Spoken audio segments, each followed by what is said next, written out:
ఈ మధ్య చాలా కంపెనీస్ లే ఆఫ్ చేశాయి. లే ఆఫ్ అనేది ఎవరికైనా చాలా కష్టమైన పరిస్థితి. లే ఆఫ్ అనేది కేవలం మెంటల్గానే కాదు, ఫైనాన్షియల్గా కూడా ఇంపాక్ట్ అవుతుంది. కొన్ని రోజుల తర్వాత కంపెనీస్ మీకు ఫుల్ అండ్ ఫైనల్ సెటిల్మెంట్ పంపిస్తుంది. అందులో మీకు ఈ పదాలు కనిపిస్తాయి: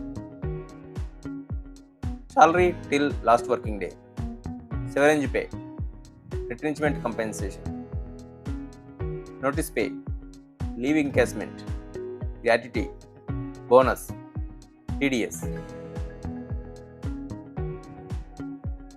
అప్పుడు అందరికీ వచ్చే పెద్ద డౌట్, ఇందులో ఏవి ట్యాక్సబుల్, ఏవి ట్యాక్స్ ఫ్రీ? నేను రిజైన్ కూడా చేయలేదు, అయినా సరే టీడీఎస్ ఎందుకు డిడక్ట్ చేశారు? ఈ వీడియోలో లే ఆఫ్ తర్వాత వచ్చే ప్రతి ఫుల్ అండ్ ఫైనల్ సెటిల్మెంట్ కాంపోనెంట్ని ఎగ్జాంపుల్తో ఇన్కమ్ ట్యాక్స్ రూల్ ప్రకారం చాలా అర్థమయ్యే విధంగా వివరిస్తాను. ఈ వీడియోను చివరకు చూడండి, ఎందుకంటే ప్రతి కాంపోనెంట్కి వేరే వేరే ట్యాక్స్ రూల్స్ ఉంటాయి. ఈ వీడియో మీకు ఉపయోగపడితే లైక్ చేయండి, కమెంట్ చేయండి, షేర్ చేయండి. లే off full and final settlement అంటే ఏంటి? లే ఆఫ్ తర్వాత వచ్చే ఫుల్ అండ్ ఫైనల్ సెటిల్మెంట్ నార్మల్గా రిజైన్ చేసిన తర్వాత వచ్చే ఫుల్ అండ్ ఫైనల్ సెటిల్మెంట్కి భిన్నంగా ఉంటుంది. మీరు రిజైన్ చేస్తే సాధారణంగా pending salary, leave encashment, bonus amount మాత్రమే వస్తాయి. కానీ లే ఆఫ్లో మీరు స్వచ్ఛందంగా జాబ్ వదలలేదు, కంపెనీ బిజినెస్ రీజన్స్ వల్ల ఉద్యోగాన్ని కోల్పోవాల్సి వస్తుంది. అందుకే చాలా కంపెనీలు ఎక్స్ట్రాగా కొన్ని కంపెన్సేషన్ చెల్లిస్తాయి.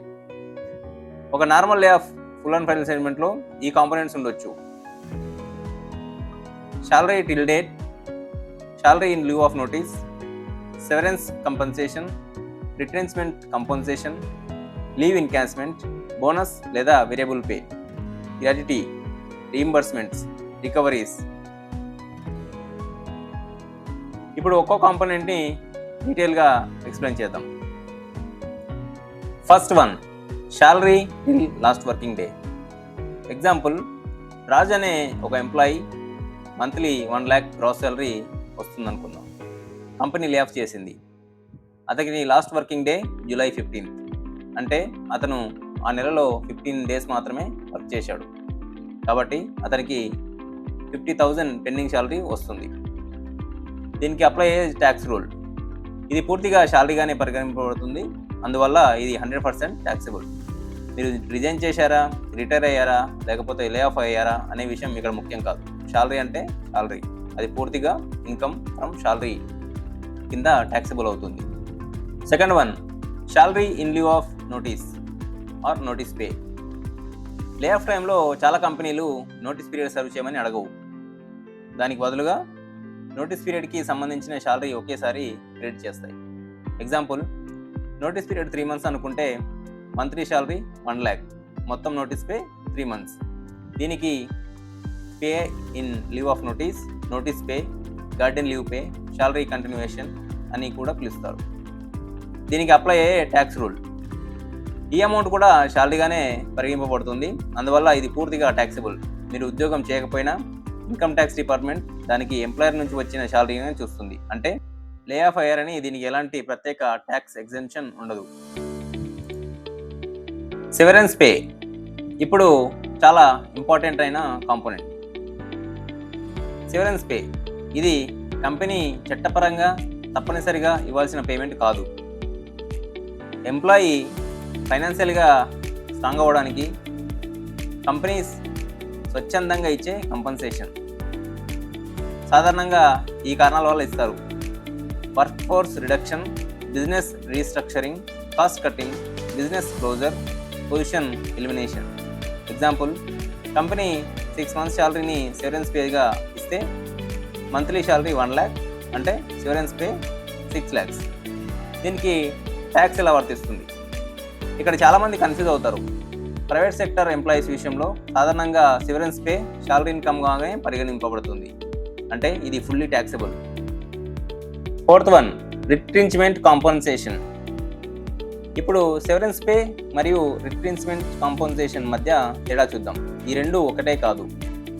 మీరు లేబర్ లా ప్రకారం వర్క్ మ్యాన్ కేటగిరీలో ఉంటే మరియు ఇండస్ట్రియల్ డిస్ప్యూట్ యాక్ట్ ప్రకారం రిట్రెంచ్మెంట్ కాంపెన్సేషన్ వస్తుంది.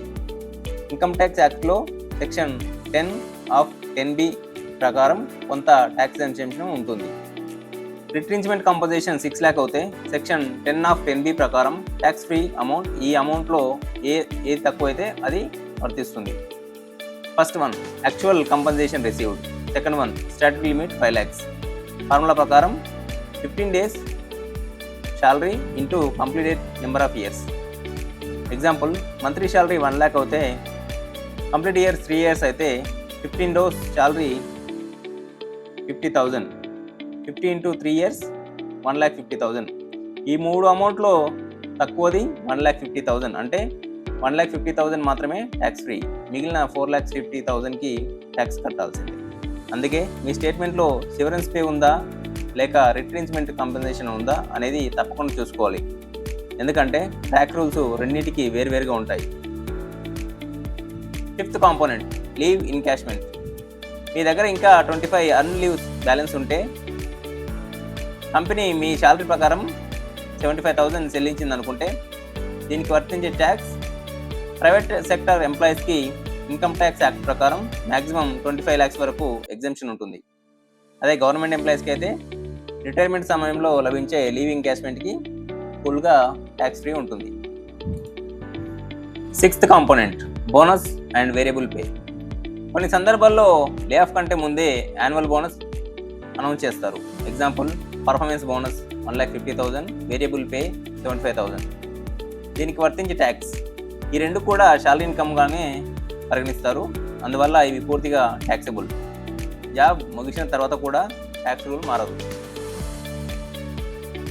Seventh component gratuity. సాధారణంగా గ్రాట్యుటీ పొందడానికి కంటిన్యూస్ సర్వీస్ కనీసం 5 years అయి ఉండాలి.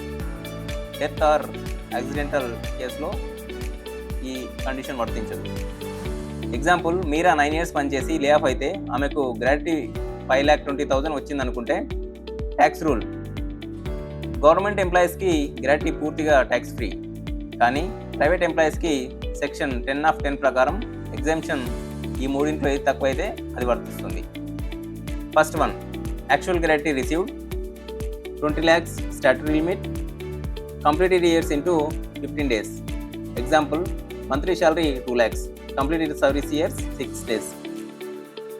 Example monthly salary 2 lakhs, completed service years 6 years.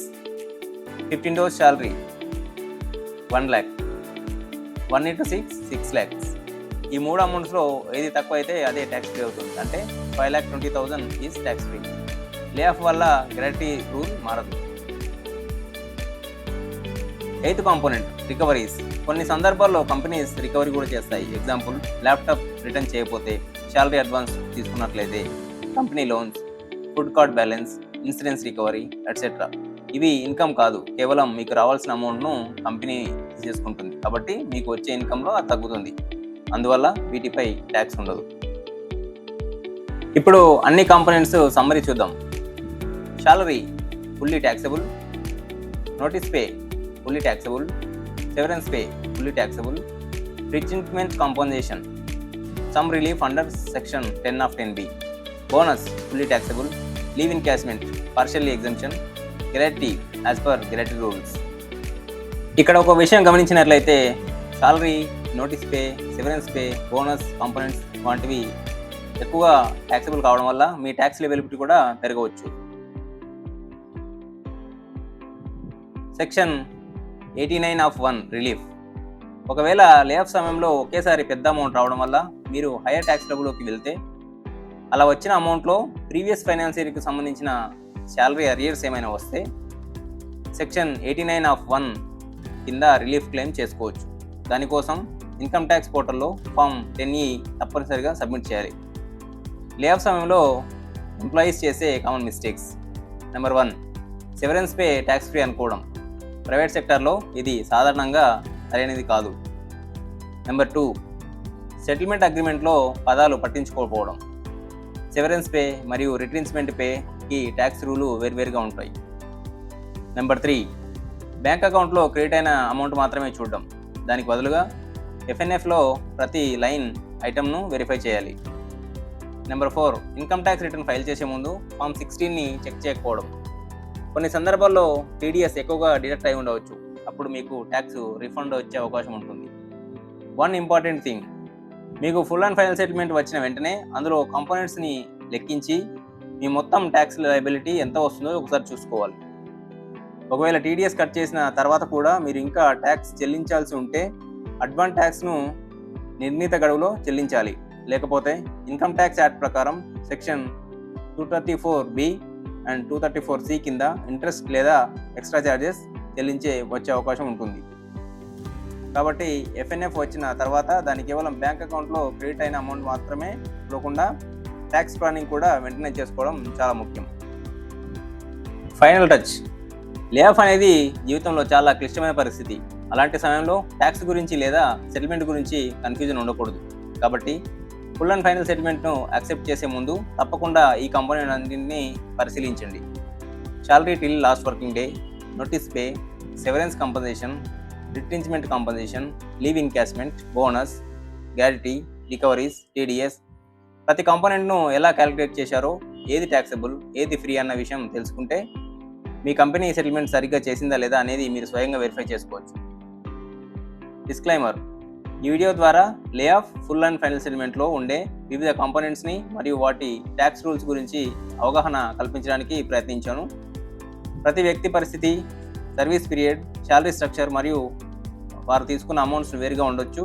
కాబట్టి మీ ఫైనాన్స్ ట్యాక్స్ ప్లానింగ్ లేదా రిటర్న్ ఫైలింగ్ ముందు తప్పనిసరిగా మీ సిఏని లేదా ట్యాక్స్ కంట్రోలర్ని సంప్రదించండి. ఈ వీడియో మీకు ఉపయోగపడితే లైక్ చేయండి, ఛానల్ను సబ్స్క్రైబ్ చేయండి మరియు లే ఆఫ్ ఎదుర్కొంటున్న మీ స్నేహితులతో తప్పకుండా షేర్ చేయండి. మరొక ఫైనాన్షియల్ కంటెంట్తో మళ్ళీ కలుద్దాం. Thanks for watching.